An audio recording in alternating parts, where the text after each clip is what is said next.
Is your software tool reporting the Oodle Core 8 DLL is missing? I'm Sophie Chen, a senior Windows developer. I've identified the library gap and have the professional fix ready. This DLL file is the Oodle Data Compression library for 64-bit games. It is used by major titles like Destiny and Fortnite to drastically reduce game file sizes and decrease loading times through highly efficient decompression. Let's get to work. We'll start with the most common fix for this specific error. The Oodle Core 8 DLL is required for RAD Game Tools to function properly. Downloading and reinstalling the current official version of RAD Game Tools will repair missing or broken application files.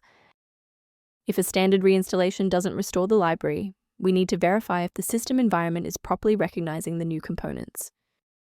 A system reboot is a reliable way to clear away zombie processes that might be interfering with the Oodle Core 8.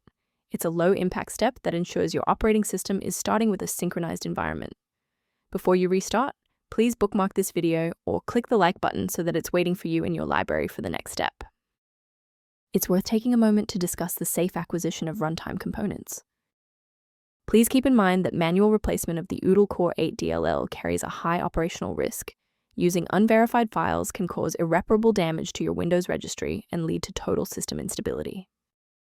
Protect your workstation's long-term stability by utilizing a professional-grade diagnostic for routine environment checks. If system conflicts or lag are present, the resource below outlines concepts related to the Oodle Core 8 management. To ensure you always have a professional diagnostic path for future RAD Game Tools or system errors, hit the subscribe button and keep this channel in your toolkit.